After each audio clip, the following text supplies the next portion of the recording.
De acordo com a revista estadunidense The Week, pelo menos 750 milhões de pesquisas sobre sexo são feitas na internet por dia. Além disso, 35% dos arquivos baixados na rede mundial de computadores são pornográficos. Mas as pessoas buscam e falam tanto sobre sexo, na hora de fazer é um pouco diferente.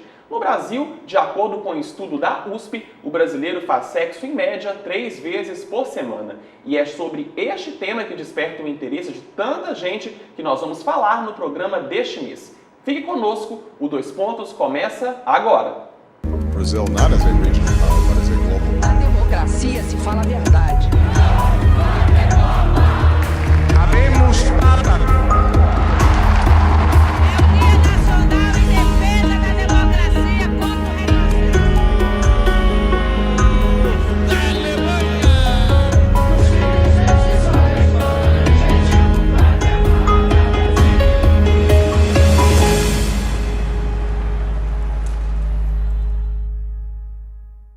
Olá, seja bem-vindo ao Dois Pontos. Neste mês a conversa vai ser picante. Vamos falar sobre sexo com a médica, professora e coordenadora do ambulatório de sexologia do Hospital das Clínicas da UFMG, Fabienne Vale, e também com a psicóloga do ambulatório do programa Para Elas, por Eles e por Nós da UFMG, Enilda Mota. Obrigado pela presença. A gente vai começar perguntando para a professora Fabienne, desculpa assim, parecia um pouco ativo na minha vida sexual, mas 3 vezes por semana não é muito? Não, professora, o pessoal não mentiu para a USP, não?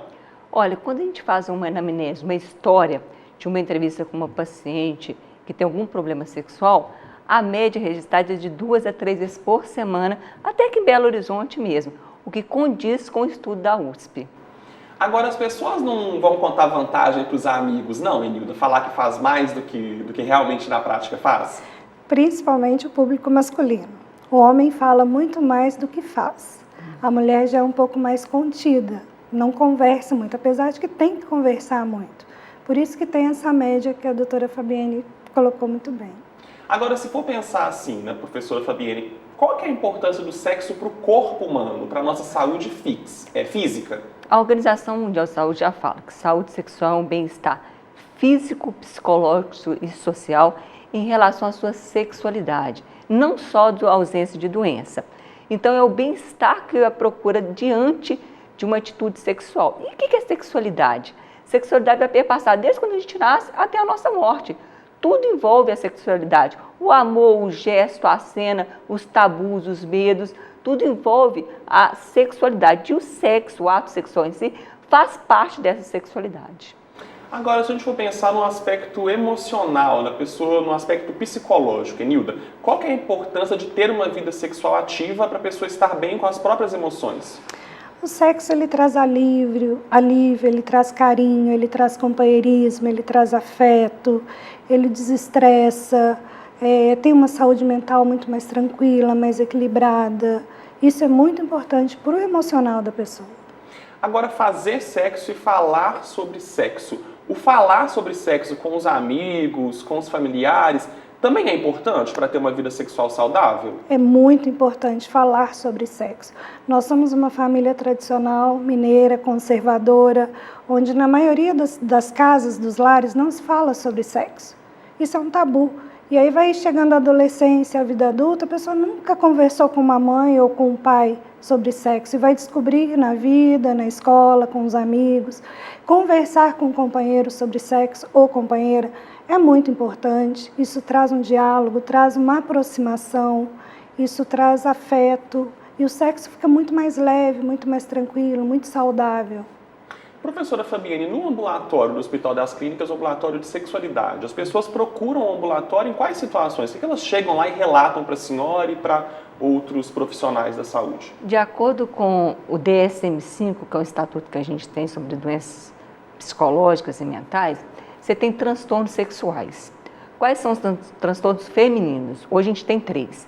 O transtorno do desejo sexual é a paciente que tem ausência de desejo sexual. O transtorno da excitação é a paciente que tem dificuldade de ficar excitada, de ficar lubrificada. Você tem o transtorno do orgasmo, que a pessoa é anorgasmo, você não consegue sentir a sensação de prazer durante o ato sexual. E você tem o transtorno dor gênito-pélvica, que é dor durante o ato sexual, na iminência de um ato sexual. São as principais causas que a gente trata no ambulatório de sexualidade ginecológica. Na masculina, a gente tem o transtorno de desejo masculino, tem o transtorno de disfunção erétil e tem a ejaculação precoce. São os principais transtornos masculinos que a gente vivencia no ambulatório. A gente vai voltar a falar mais à frente alguns problemas que a professora Fabienne citou aqui agora, apresentando pra gente, mas eu queria falar um pouco sobre o início da vida sexual, quando as pessoas iniciam a vida sexual. Tem 2 estudos, um do preservativo Durex, que revela que o Brasil é o 2º país em perda de virgindade mais cedo no mundo. Uma outra pesquisa, publicada na revista The Lancet, diz que 30% dos brasileiros tiveram a primeira vez antes dos 15 anos. Enilda, tem uma idade mínima para a pessoa iniciar a vida sexual ou alguma recomendação? Não tem uma idade mínima, né? A recomendação é que o corpo esteja preparado, que a pessoa tenha certeza de que está pronta para esse momento. Esse momento é um momento importante, sexo é uma coisa importante. Então, o corpo está em formação, com 10, 11, 12, 13 anos, está descobrindo, tem os hormônios, o corpo está modificando. Então, é importante perceber, eu estou pronta para isso? E o que a senhora recomenda, professora Fabienne, para os pais, ali o menino com 15 anos, 14 anos, como agir? Se aquele adolescente já iniciou uma vida sexual, o que fazer? A primeira coisa é uma educação social, sexual que tem que ser desde o comecinho, né? Desde o maternal, uma educação sexual sem tabu, sem preconceitos, vamos dizer assim. E quando você tem uma menina com 13, 14 que já iniciou a vida sexual, você tem que propor para essa paciente, para essa menina, um sexo seguro. Né? E seguro mentalmente, socialmente e biologicamente. Então não basta só prescrever um anticoncepcional. Eu tenho que cuidar do psicológico dessa paciente e do social. Como é que ela está se envolvendo? Como é que é o ato sexual? O que é o ato sexual? Tem dor, não tem dor? Como é que ela se apresenta para esse ato sexual? E se ela está preparada, que vai se preparando no decorrer da vida, mas está emocionalmente assim, tranquila para poder assumir essa relação com o outro, é muito importante. Muitas vezes o que acontece, as pacientes nem se conhecem, né? Nem nunca se tocou, nem sabe o que é isso. Então como é que ela vai conseguir ter um prazer, uma sensação de bem-estar numa possível relação passageira, vamos dizer assim, né? Então você tem que dar todo esse apoio emocional e social, né? Nessa relação sexual em si que ela está vivenciando. Mas tem uma idade, professora, para os pais começarem a falar com os filhos sobre sexo? Desde pequeno, sabe? A gente começa a introduzir devagarzinho, né?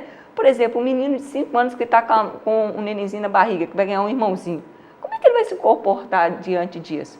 Né? Então, como é que forma? Tem maneiras delicadas e infantis de explicar como é que é a reprodução, o que é órgão masculino, o que é feminino, né? Genético, vamos dizer assim. E como é que isso vai se pôr na vida da pessoa como adulto. Né? Então, tem sim. Agora, os pais, às vezes, Enilda, têm vergonha de falar com o filho sobre sexo, ficam sem graça. Como que o pai deve agir para introduzir esse assunto de sexo com a criança, com o adolescente? A educação sexual em casa tem que partir muito do que a criança ou adolescente quer saber. Eu não vou responder para o meu filho algo que ele não me perguntou. Então, se ele me perguntou, pai, o que é sexo? Como nasce um bebê? Eu vou responder isso, não passar disso. Porque muitas vezes a criança ou adolescente não quer saber mais, quer saber só aquilo. Responder diretivamente o que foi perguntado. Agora, falar sobre métodos contraceptivos. Às vezes o filho também fica sem graça de falar com o pai que já iniciou uma vida sexual, contar que já está transando. O pai e a mãe, como que eles vão desconfiar, como que eles vão saber para até ajudar a prevenir uma gravidez na adolescência ou alguma outra situação? Eu falo porque, assim, o pai tem que pensar, meu filho fez 12 anos, agora eu tenho que falar com ele sobre camisinha, eu tenho que falar com a minha filha sobre anticoncepcional. Como que o pai e a mãe vão saber para poder ajudar esse adolescente, professora? Tem que ser uma coisa natural. A gente pode pegar um exemplo de uma cena na novela e discutir aquela cena da novela que tem relação com esse assunto para abordar. Levar uma vez no ginecólogo do pediatra, passar para o ginecologista ou pediatra que cuida de adolescente. Então, são esses pequenos passos, um exemplo, às vezes é uma historinha que contou de um coleguinha no colégio, pegar um cotidiano e fazer o cotidiano uma conversa leve, né? E igual a psicóloga Enilda falou, e falar pouco, falar o que ele quer perguntar, não precisa entrar em assuntos grandes, não. E de acordo com que ele vai ter a maturidade, a gente vai conseguindo abordar mais, né, até um ponto mesmo, a relação sexual completa em si. Né? Mas aí você tem que dar apoio, né? Tá aberta a apoio, a levar, a buscar ajuda, não precisa ser sozinho. Agora, indo dos adolescentes para os idosos, de um extremo ao outro, um levantamento do Datafolha revelou que metade dos idosos faz sexo regularmente. Metade da população idosa no Brasil. Esse é um dado bom ou um dado ruim, professora? Bom, desde que surgiu o Viagra, né, o medicamento masculino para disfunção erétil, vem aumentando muito a busca da mulher na idade madura para uma sexualidade adequada. A gente sabe que a mulher ela passa pela vida por várias alterações hormonais. Entre ela a menopausa, que é o marco, que é o fim da menstruação, e ela vai entrar na fase do climatério, onde alterações hormonais importantíssimas agem no corpo dessa mulher. E uma dessas alterações é no aspecto sexual. Então, como o homem hoje consegue ter uma vida sexual mais ativa, até por idades mais avançadas, a mulher vem buscando e tem hoje diversos medicamentos e trabalhos sociais e psicológicos para ela conseguir ter essa vida sexual ativa, principalmente a biológica, né? Por exemplo, a mulher na menopausa, passado alguns anos, ela tem uma atrofia da vagina. Então tem dificuldade da penetração, porque machuca, porque perde as camadas protetoras da vagina. E você tem muitos recursos hoje para ajudar ela a manter a vida sexual dela ativa e plena. Agora, Enilda, por que para a gente é tão difícil imaginar que os nossos avós fazem sexo, que os nossos pais fazem sexo, que os idosos ainda têm uma vida sexual ativa? Por que a gente tem essa barreira em imaginar velhice e sexo? Porque nós somos, de novo, uma cultura tradicional mineira, machista conservadora, né? A gente não pode imaginar que nossos pais fazem sexo. Sim, nossos pais fazem sexo. E tem que fazer. Ter uma vida saudável na terceira melhor idade é algo muito bom. Sair para dançar, se divertir, maquiar, o homem está preparado para esse momento, né? Agora, ter esse diálogo é importante. Tudo começa no diálogo. O pai pode falar, meu filho, está saindo para namorar, vou namorar sua mãe agora. Isso tudo começa em casa. Agora, nessa questão do sexo na terceira idade, a nossa sociedade também tem um preconceito com o corpo, né? O corpo da mulher, o corpo do homem, barriguinha, ruga. O idoso tem essa barreira de aceitar o próprio corpo, aceitar o envelhecimento. Isso pode atrapalhar na vida sexual plena? Isso eu vou falar não só para o idoso. Tá, eu vou abranger um pouquinho mais, porque nós temos uma sociedade que cobra um corpo perfeito, e isso traz sérios problemas. Então, quando você está na terceira melhor idade, você está bem, é o corpo que você adquiriu ao longo da vida, mas não custa você ir para uma academia, cuidar, ter uma alimentação saudável, isso tudo favorece um melhor sexo. E começa na adolescência, o que a mídia já coloca, nossa, você tem que ser magra, você tem que ser isso, ter cabelo daquele jeito, você tem que ser tudo isso. Quando chega numa questão da sexualidade, se você não tem esse corpo, eu não vou me sentir desejada. A pessoa que está comigo não vai me aceitar. E aí já criam as disfunções sexuais, tanto masculina quanto feminina. Professora Fabienne, agora falando um pouco, antes de aprofundar mais no sexo em si, o sexo A2, ou A3, ou A4, não sei, falando um pouco da masturbação. Qual que é a importância da masturbação, tanto para o prazer e o conhecimento do corpo masculino e feminino? Então, uma coisa tem que deixar claro, ninguém provoca prazer em ninguém, a pessoa sente o seu próprio prazer. Então, para a mulher, o desejo, a excitação e o orgasmo está no cérebro, tá? Numa parte do sistema límbico. E ela que manda o impulso para toda a parte do cérebro, do corpo. E é lógico que você estimula alguns pontos específicos do corpo, você consegue atingir melhor essa área e ter a sensação de relaxamento, que é o orgasmo, que é diferente da satisfação, que é o bem-estar. Então, a masturbação é o primeiro passo para você se autoconhecer. Então, os meninos, né, na transição ali da puberdade, eles apresentam, mas eles conseguem ter o ato de masturbação, vamos dizer assim, é mais educativo para eles, né? Diferente para a mulher. Para a mulher que ainda tem um tabu muito grande em relação à masturbação. E para a mulher é fundamental aprender a se autotocar, porque para a mulher é difícil.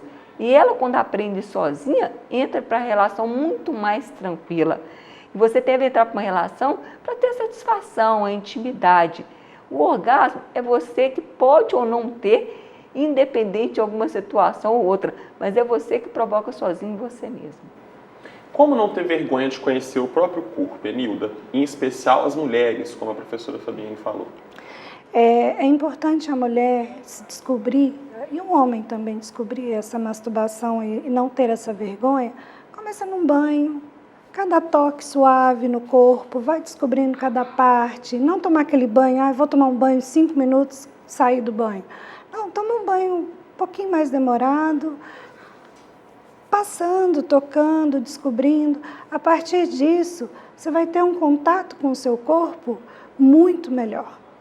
Agora, a senhora falou uma coisa que eu fiquei curioso. A senhora falou que a gente não provoca prazer no outro. Não? Pois é, completamente diferente. O orgasmo, sensação de prazer e satisfação.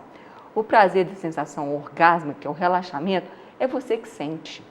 Não tem como você provocar. Você pode estimular o desejo, estimular a excitação e estimular o ponto do orgasmo. Mas a sensação é você que sente, sozinho ali. Então não tem que ter a ansiedade de provocar no outro. Você tem que provocar no outro o desejo, né? Estimular para ela ter uma boa excitação. Porque você pode ou não ter orgasmo e ter uma satisfação sexual plena. O orgasmo é algo mais dentro da relação. Que o orgasmo é nada mais do que um relaxamento completo que dura segundos. Né? E a mulher pode ter um completo ou pode ter pequenos orgasmos na mesma relação. Ou não ter orgasmo e ter muita satisfação, que é baseado na intimidade. Então, dentro de um relacionamento, o mais importante é o inusitado provocar no relacionamento, a intimidade do casal. E isso levar à satisfação, que é superior à sensação orgásmica. Agora, uma das indústrias que mais fatura no mundo é a indústria do chamado entretenimento adulto ou a indústria pornográfica. São milhões, bilhões de dólares por ano em todo o mundo. E a gente falou até no começo sobre as pesquisas feitas na internet sobre sexo e pornografia. Os filmes pornográficos, eles são um aliado nessa questão do desejo, do autoconhecimento, da masturbação, ou eles podem atrapalhar a vida sexual dos casais para a pessoa criar uma expectativa que não se concretize, Enilda? Depende de cada casal, tá? Depende de como a pessoa foi criada. Se a pessoa foi criada com essa barreira de que sexo é proibido, filme pornográfico nem se fala, isso vai ter que ser inserido na vida do casal com muita calma. A pornografia, ela pode ser sim uma aliada, ela pode ser um estimulante, ela deve ser esse estimulante. A pornografia vem muitas vezes para ajudar, mas depende de cada caso. A senhora acha que é um aliado ou um vilão, professora, a pornografia? Aí é particularmente de cada caso mesmo, né? Você tem que ver todo o contexto social e psicológico daquele casal. Às vezes pode ser um grande aliado, às vezes pode ser destruidor diante de uma relação. Então tem que ter bastante cuidado em individualizar cada caso, né? E saber o que é pornográfico, o que é erótico, o que é romance, né? Então, com ajustes ali diante de uma terapia de casal, você consegue pincelar e aí fazer com que seja uma ferramenta a mais para ajudar no caso de uma disfunção sexual ou uma adequação sexual. Agora, professora, muitas vezes um casal vivencia algumas dificuldades na relação e as pessoas já pensam logo de cara em falar, vá a um sex shop, compra uma fantasia.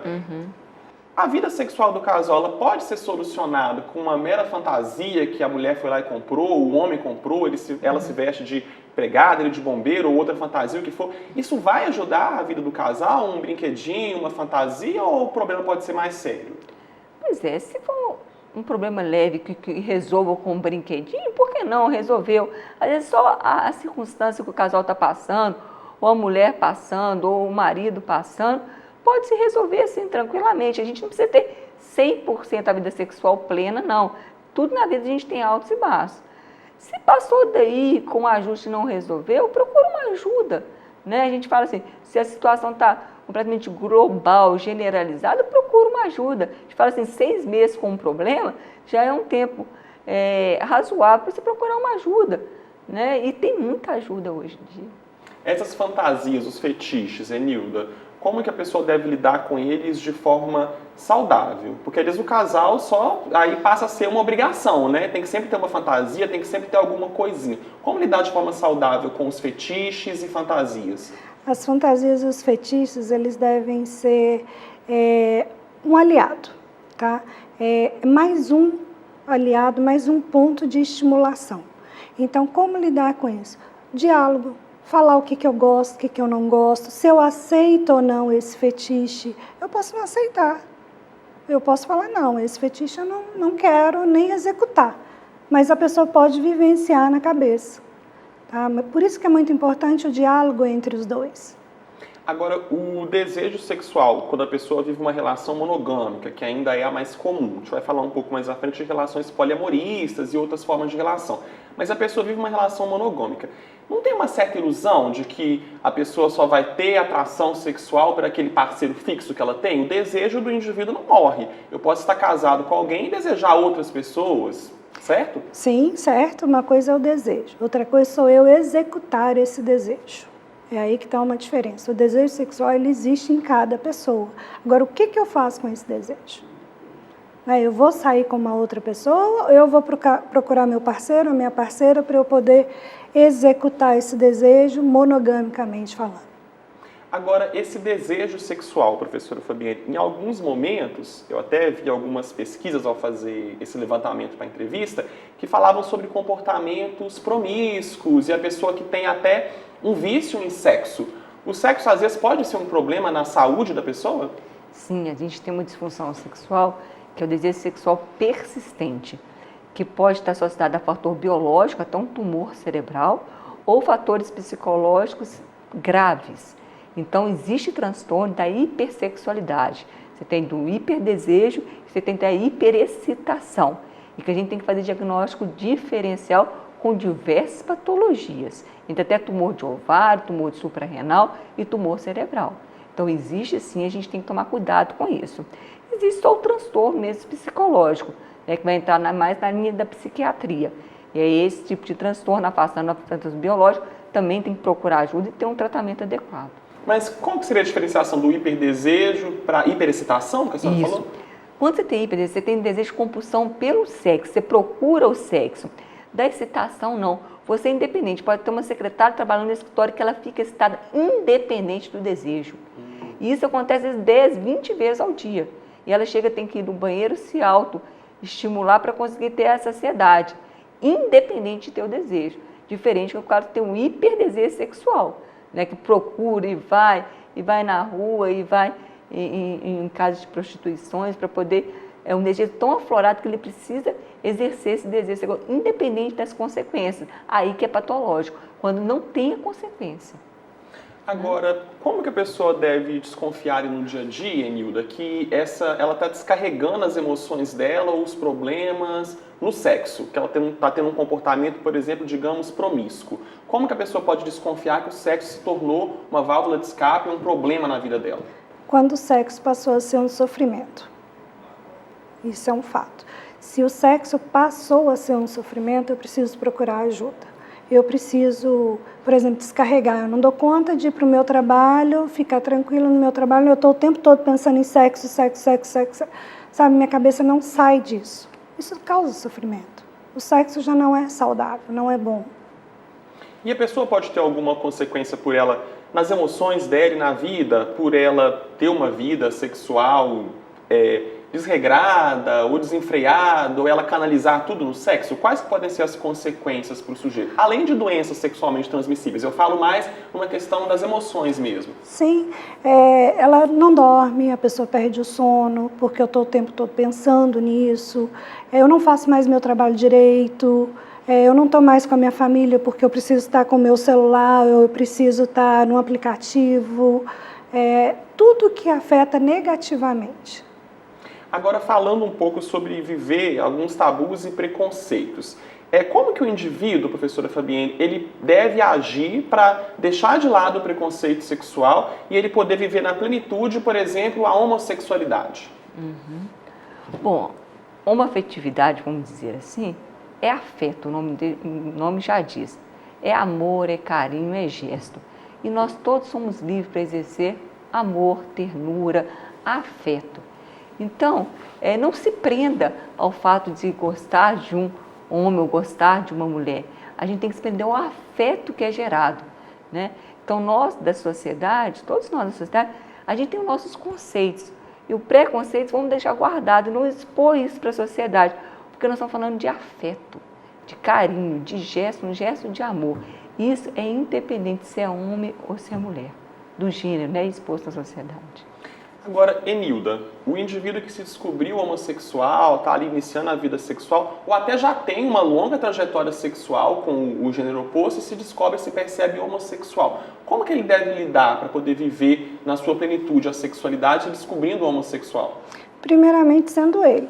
Esse é o ponto fundamental. A partir do momento que ele se aceita, que ele entende, ele vai vivenciar isso, ele vai contar para as pessoas mais próximas, não precisa sair colocando uma plaquinha, mudei de sexo, né? Não é isso. Mudei de vontade, essas coisas, nada disso. Mas ela vai viver sendo ela, isso é muito importante.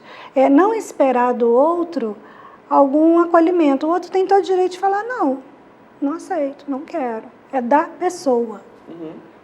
Agora, os bissexuais, aqueles que sentem atração sexual, tanto por homens quanto por mulheres, relatam que muitas vezes sofrem mais preconceito do que os homossexuais, pois seriam discriminados no meio heterossexual e também dentro do meio homossexual. Por que essa dificuldade em aceitar a bissexualidade e outras formas de sexualidade que não seja padrão heteronormativo? A bissexualidade, ela já existia, né, mas ela vem sendo mais falada, né? Isso daqui a pouco já vai ser mais aceito, assim eu espero, né? Essa dificuldade de se colocar, falar, não, eu tenho desejo por ambos os sexos. Ok, sem problema nenhum. Essa dificuldade vem da sociedade, do meio que a gente vive. É muito difícil a pessoa se expor e esperar novamente essa aceitação. É muito difícil. Agora, professora Fabiane, muitas pessoas falam e comentam que o caminho, o futuro da humanidade vai ser a bissexualidade. A gente tem que ver mesmo com mais naturalidade, se permitir, eu posso ser homossexual, mas ter uma relação com uma mulher e isso não muda a minha sexualidade? Sim, eu acho que talvez o futuro promissor, porque se a gente for falar, né, na história da homoafetividade que vem aí no decorrer do milhares de anos, né? Desde a época grega lá, dos romanos, a gente tem isso.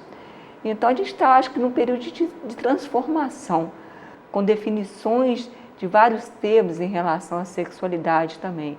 Né? E eu acho que eu tenho que priorizar que o indivíduo esteja bem com ele mesmo, não prejudique o outro e que o sentimento mais importante seja o afeto e o respeito mútuo de quem está na sociedade olhando para aquilo ali. A gente tem que pensar que são dois indivíduos que têm um afeto pelo outro, independente de homem com homem, mulher com mulher, homem com mulher. Então, e ter esse olhar, que a gente está num momento de afeto. Então, nós estamos numa transição até de definição. Né? Eu acho que isso é importante, parar e refletir. Né? Vamos pensar no sentimento. Agora, tem se tornado cada vez mais comum, por exemplo, casas de swing, trocas de casais. Essa experiência do sexo a três, que muitas vezes é um fetiche para os casais e há até uma negociação para realizar essa fantasia. Por que nos interessa tanto o sexo a três ou o sexo grupal, Enilda? Porque é tudo novo, né? E é um estimulante, é um fetiche, é um desejo, né? Isso tudo estimula, isso tudo é do cérebro, né? Quando um casal decide para uma casa de swing, uma dica que eu sempre dou tem uma base de diálogo muito aberta. Porque tem consequências positivas e negativas. Não é simplesmente vou me divertir e aí eu dou conta depois? Como é que eu vou ficar depois? Meu companheiro, eu vou olhar para ele e aí? Minha companheira, o que eu vou pensar, o que eu vou sentir? O que eu vou encontrar? Então isso tudo é muito importante. Isso tudo, o swing, sexo a três, grupo, poliamor, tudo isso traz um estímulo. É mais uma pimentada na relação. A pessoa tem que ter algum cuidado, professora Fabiane, quando vai viver essas experiências de sexo grupal, de sexo a três, ou é a recomendação mesmo para o sexo a dois? Sim, a gente fala assim, um casal tem que estar adequado sexualmente. Vou dar um exemplo. Se os dois gostam de ter relação sexual de calça jeans, eles estão adequados. Se um gosta de camisa branca, calça jeans, não estão adequados.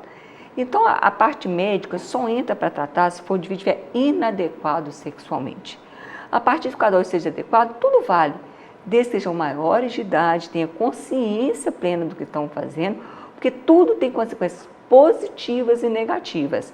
Então, o que pode ser, apesar uma coisa recreativa, eu vou para no swing sábado à noite, pode ter consequência grave no relacionamento inteiro. Ou não, da recreatividade surge uma nova oportunidade de estímulo sexual e uma coisa corriqueira contínua para o casal.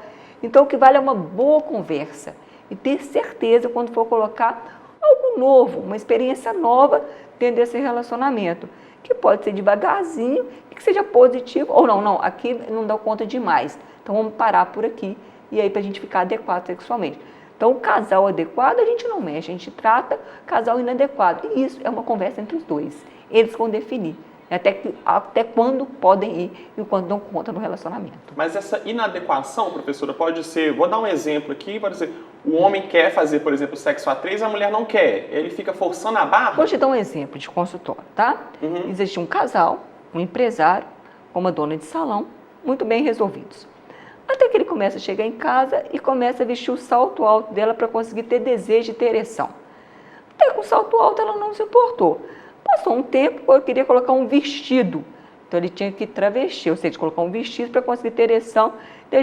Até que chegou um ponto que ele tinha que estar completamente vestido de mulher para conseguir ter o desejo, a ereção, excitado e ter a sensação orgásmica dele. Então, até um certo ponto ele estava adequado, ela topava. Chegou um ponto que ela não estava aguentando mais. Então eles se tornaram inadequados na atitude sexual deles. Mas aí o caminho é separar? Não, aí é o tratamento. Aí existe a terapia sexual. Existe o tratamento multidisciplinar com psiquiatra, urologista, ginecologista e psicólogo. Então é a multidisciplinar que vai ajudar esse casal para chegar no equilíbrio, né? Pelo contrário, a gente tem que unir o casal, né? Porque se eles estão juntos, tem uma história por trás daquilo junto. E o sexo é apenas um pedacinho da vida deles, não é tudo da vida deles.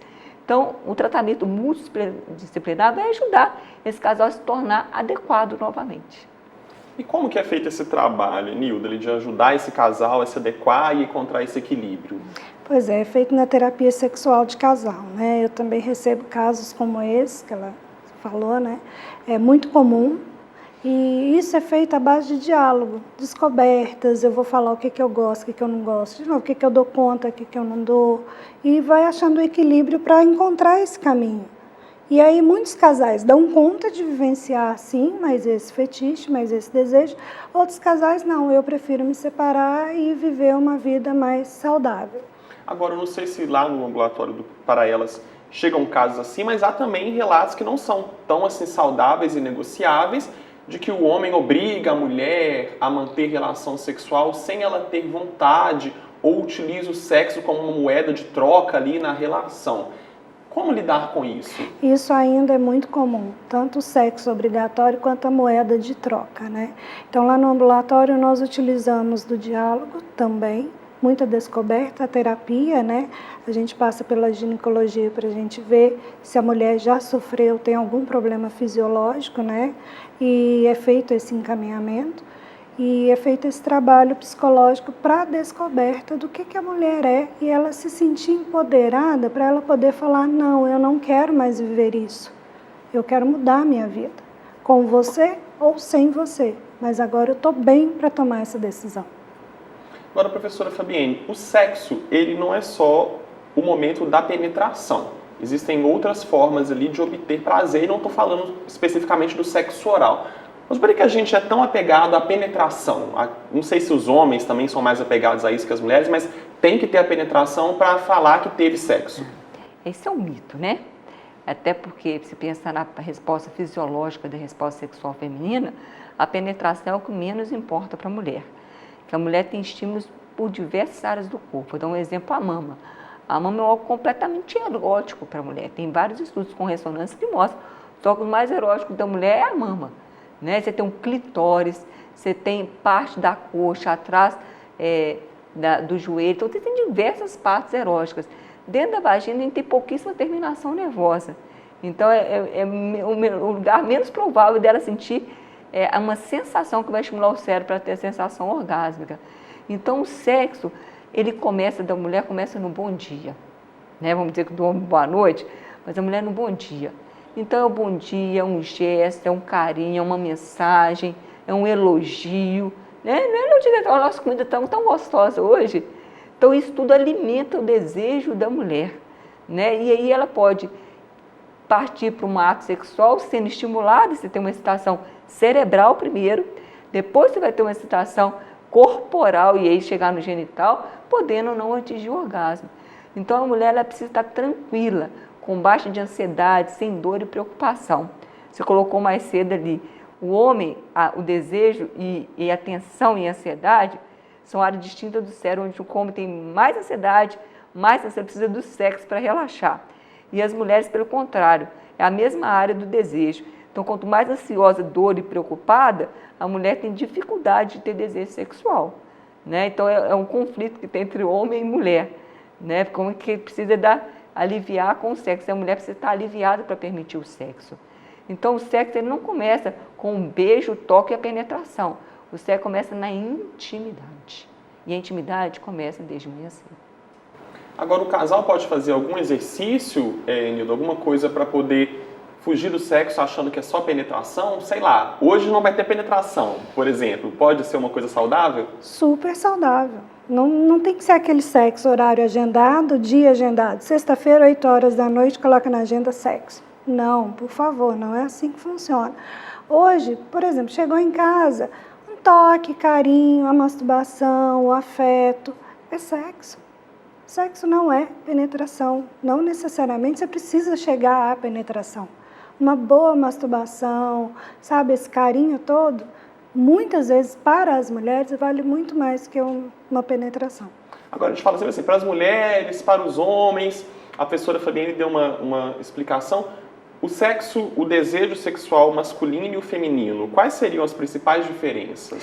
O homem, ele fica excitado, ele sente desejo, ele fica excitado, ele tem orgasmo, ele vai para aquele período de falar, ufa, estou tranquilo, estou aliviado. A mulher não, é como a doutora Fabiane colocou, ela precisa criar intimidade, sentir desejo, sentir que é amada, que é desejada, e ela vai ser estimulada, vai ter desejo, vai ser estimulada, aí vai ter a relação sexual ou não, porque pode parar e estar super satisfeita. E se continuar, a mulher vai continuar funcionando. A mulher funciona desse jeito. Essa é a diferença do homem para a mulher. O homem, ele sente desejo, ele fica excitado, ele tem orgasmo, aí a gente chama daquele período refratário, que é um período de descanso, de alívio. E a mulher não. Quanto mais ela é estimulada durante o dia, começando pelo bom dia, até chegar no boa noite, ela vai bem. Se tiver uma briga no meio da tarde, uma discussão, pode ter certeza, não vou falar 100%, 99% das mulheres falam, acabou, hoje não tem. É a famosa tô com dor de cabeça? Eu tô com dor de cabeça, eu não dou conta, eu não quero vir pro lado, nossa, tô tão cansado, vou virar pro lado dormir. É isso, ela não... Acabou, o dia foi cortado, essa intimidade foi cortada. A mulher precisa ser amada, ser estimulada. Homens também funcionam assim? Sim, tem homens que funcionam desse jeito. Tem mulheres que funcionam daquele outro jeito, como o masculino. Não é uma regra, mas a maioria funciona assim. Agora, professora Fabiane, fala-se muito assim, o homem é mais visual do que a mulher, o homem tem que ter uma estimulação visual maior do que a mulher para ficar excitado. Isso procede? Podemos dizer que sim, né? O homem, ele é muito visual mesmo, né? Qualquer gesto, qualquer cena estimula. E a mulher é a intimidade que eu falo, e o inusitado, né? Vou te contar uma história aqui. A mulher, ela tem desejo espontâneo e responsivo. O espontâneo é aquele desejo que aflora. No período que a gente está ovulando, está tomando anticoncepcional, a gente tem desejo. Faz uma viagem, uma coisa diferente, a gente tem um desejo. Vai reatar um relacionamento, a gente tem desejo. Só que a gente perde o desejo espontâneo depois de morando junto, depois de 2 anos. O que a mulher vai ter é o desejo responsivo, que diante de um gesto, de um toque, de uma cena, ela resgata esse desejo responsivo, que vai excitar o cérebro, e aí a excitação cerebral impulsa cada vez mais esse desejo, que vai estimular a excitação do corporal. E assim ela pode ter uma sensação orgásmica ou não. Então a mulher tem que trabalhar todos esses fatores, e tem que estar aliada também com os fatores hormonais que ela esteja vivendo naquele período da vida dela. Né? Por exemplo, se ela estiver usando um antidepressivo, atrapalhe isso. A gente fala chave e fechadura. Ela tem a chave, o estímulo, mas não tem a fechadura. Então tem que estar de acordo com o problema social. Como é que ela está vivendo socialmente? O filho está doente, a mãe está doente, acamada no hospital. Ela tem um fator social que vai fazer ansiedade, dor, angústia e que não vai conseguir ter o desejo, mesmo sendo bastante estimulada. Então a mulher tem um fator biológico, social e psicológico importantíssimo para desejo sexual. Então o parceiro ele tem que saber disso. E a nossa transição hormonal é mensal, né? Então ele tem que participar disso e entender, e aí ajudar, né? Cada vez mais estimulando um pouco mais ou um pouco menos. E a mulher tem que estar receptiva e pensar um pouco para ela ter um momento sexual dela. Que as mulheres não separam esse tempo. O homem tem, olha, né, tem um momento sexual. A mulher não. Tem tantos outros a fazer que ela esquece da sexualidade dela. É se permitir ao relaxamento. E algumas mulheres não se permitem esse relaxamento. Agora, o Instituto Datafolha fez uma pesquisa, uma ampla pesquisa sobre sexo e chegou a uma conclusão, né, entre os vários dados apontados, que 64% dos brasileiros que já transaram, eles costumam praticar o sexo anal. Como lidar com o sexo anal no sentido de não causar dor a quem é penetrado? Tem alguma dica? Tem algum macete? O sexo anal ele tem que ser desejado. Não adianta ser forçado, porque o ânus ele não fica lubrificado, então ele dói, machuca. Tem dicas e macetes sim, mas esse desejo precisa existir em primeiro lugar. Eu acho que isso é a primeira dica. Muitas mulheres não gostam, muitos homens também não gostam. E para que fazer uma coisa que não gosta se vai doer e não vai ser saudável, não vai ser bom? A dica, a ducha íntima, o uso de um lubrificante à base de água, que não, a base de água é o melhor que tem, é o mais saudável, não causa alergia, não faz mal. O diálogo sobre isso, o toque, a descoberta corporal. Isso são dicas importantes, mas primeiro, eu gosto ou eu não gosto? Eu quero ou eu não quero? Isso deve ser muito respeitado. E por que é um fetiche tão grande, professora Fabienne, essa questão do sexo anal? Não sei se é tão grande assim. A parte masculina pode dizer que tem uma porcentagem maior com esse fetiche, a feminina menos, né?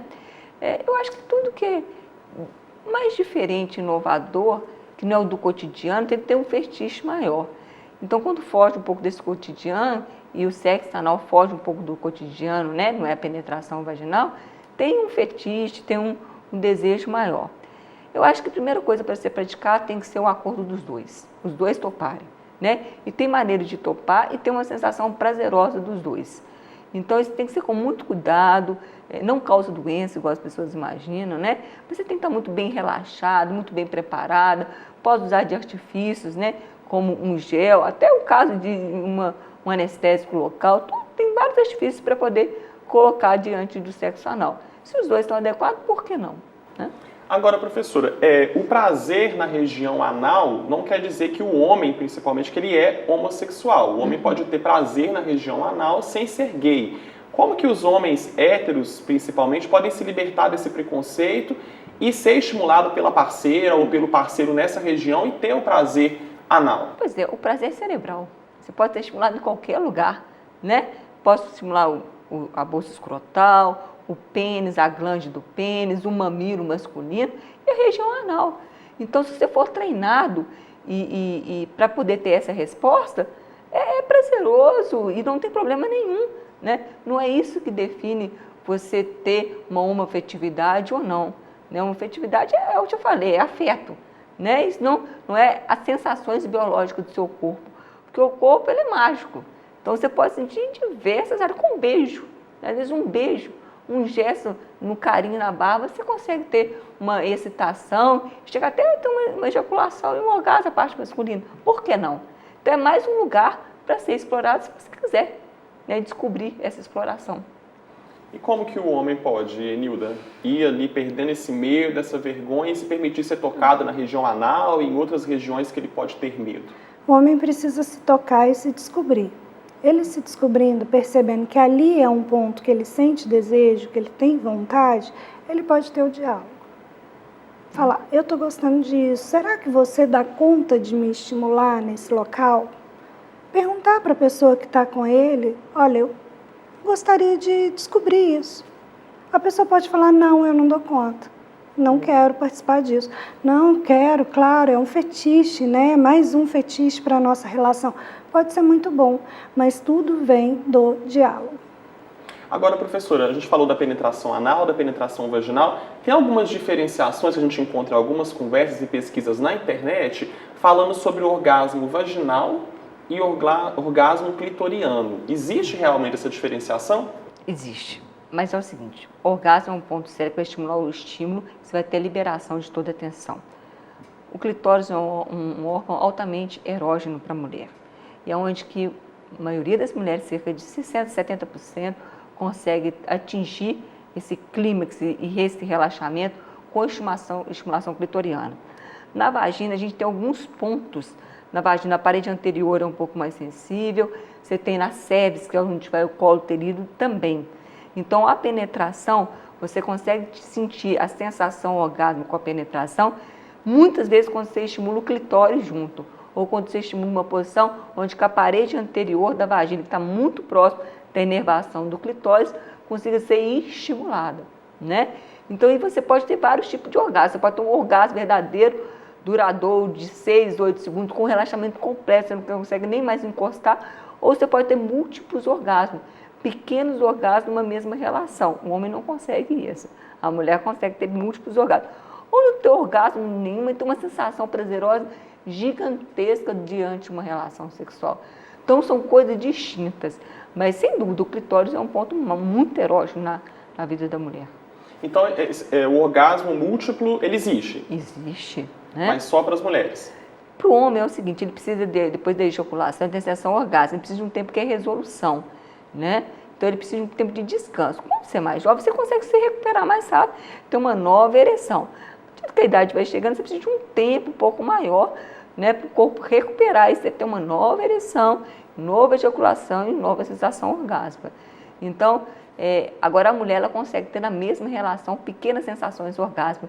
Isso é por causa de um receptor de serotonina que tem no cérebro, que ora ele ativa, ora ele inativa, que a gente fala antagonista ou agonista esse receptor, né? Agora, tem alguns estudos que foram replicados ao longo dos anos e sempre chegam a conclusões similares de que 75% das mulheres nunca tiveram um orgasmo na vida. Enilda, por que é tão difícil para a mulher alcançar o orgasmo?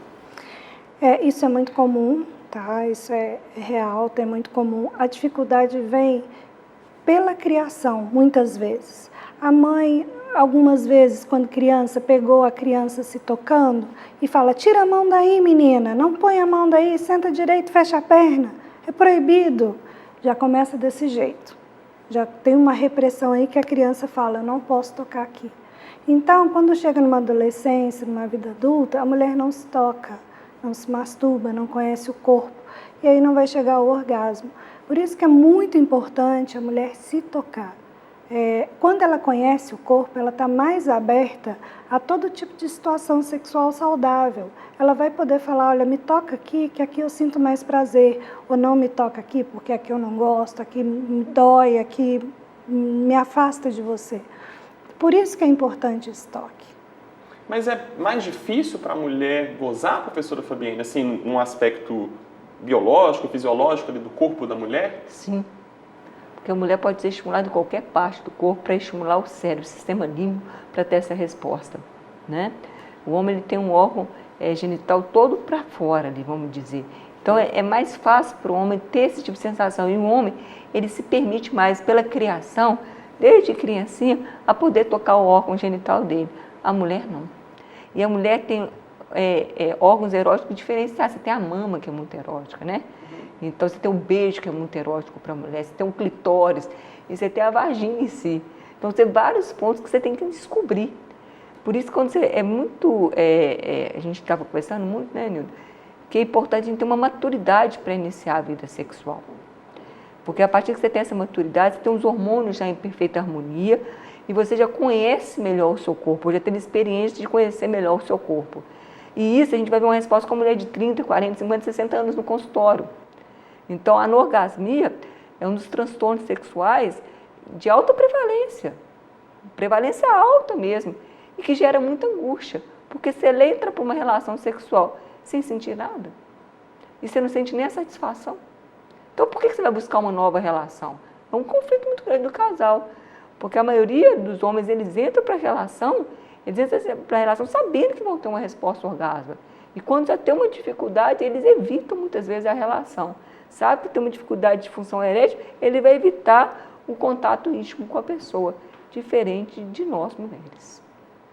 Agora, professora, nessa questão ali do orgasmo da mulher, essa dificuldade, a gente tem também as disfunções, né, do homem e da mulher. Cerca de 25% milhões de brasileiros acima dos 18 anos têm impotência sexual, de acordo com a Sociedade Brasileira de Urologia, e no caso das mulheres, 46% delas se queixam da falta de desejo sexual, segundo a Secretaria de Estado de São Paulo, que fez um levantamento. O que causa a impotência no homem e o que causa essa falta de desejo na mulher? Na mulher, a gente tem que definir se é desejo espontâneo ou se é responsivo. Se ela não tem um desejo responsivo, a gente vai pensar em patologia, tá? Alguma doença, alguma coisa está acontecendo. Seja ela no âmbito social, biológico ou psicológico. No homem, você tem outros fatores. A ansiedade, a busca de uma relação satisfatória e benéfica sempre. Eu não posso falhar, a cobrança. Isso tudo gera uma ansiedade que pode levar, por exemplo, a uma disfunção erétil, né? A cobrança muito grande. E diversas outras causas. Tem alterações hormonais, como alteração da tireoide, pode causar uma disfunção erétil. Então, tem vários fatores biológicos, psicológicos e sociais que pode levar à disfunção erétil masculina e à disfunção de desejo feminino. E isso, numa boa consulta médica, você consegue fazer essa diferença e ter um segmento de tratamento adequado.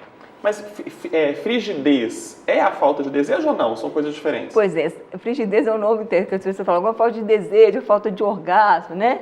Então, na verdade, frigidez, o que a gente define é a falta mesmo de uma boa resposta sexual. Tanto ela não deseja ou não consegue ficar excitado, ou não tem a sensação orgásmica.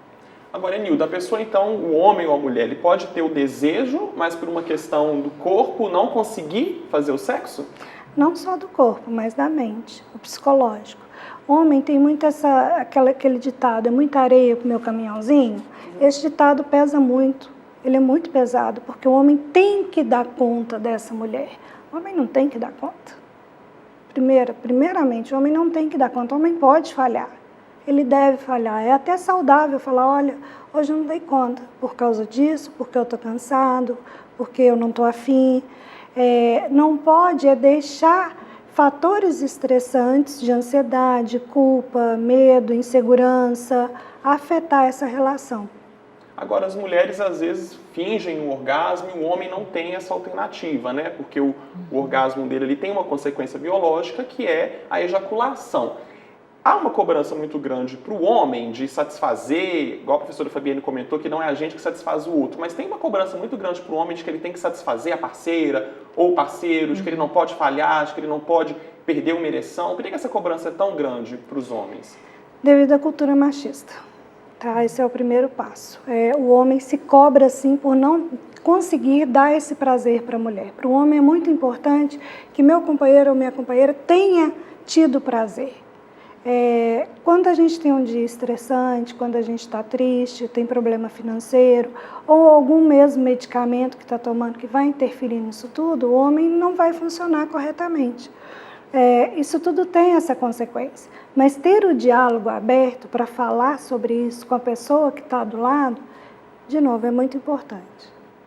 Agora, professora Fabiane, a gente está próximo ao fim, mas ainda tem umas duas perguntinhas aqui para as senhoras. A questão dos assexuados. Tem uma pesquisa feita pelo Anthony Bogaert que revela que 1% da população é assexuada no mundo. Cerca de 70 milhões de pessoas seriam assexuadas.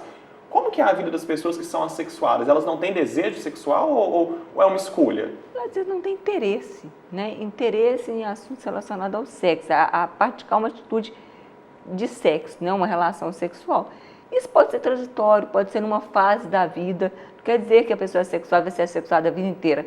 Às vezes, numa fase da vida, ela perde esse interesse, não tem interesse relacionado a nenhuma parte sobre a sexualidade. Isso pode reverter ou não, né? E é uma coisa que tem que ser respeitada também, né? Ela não tem que... Agora, pode procurar ajuda, sim. Mas quando ela procurar ajuda, é porque ela tem um desejo, quer buscar aquele desejo que ela perdeu ou que ela está achando que existe, né? Então, existe uma população... E é praticamente assim, deixar as coisas acontecerem, pode ser só uma fase da vida. Agora a senhora me lembrou, antes de a gente começar a gravar, a questão do vaginismo. Me explica rapidamente o que seria esse vaginismo, professora? Vaginismo é uma contração involuntária que a mulher tem, que não permite nenhum tipo de penetração, seja ela peniana, o toque do parceiro, o exame ginecológico e seu próprio toque, até colocar um absorvente interno. E é uma patologia que tem aumentado muito nos consultórios, as pessoas não sabem procurar ajuda. Então, é uma contração involuntária, ela não consegue mandar um impulso certo para a vagina, para relaxar a vagina. Isso causa um sofrimento muito grande para o relacionamento, para o casal e para a própria paciente, né? E é uma coisa, não é difícil de tratar, um tratamento é rápido e a gente consegue ter um grande benefício resgatando essa parte da penetração na relação sexual do casal.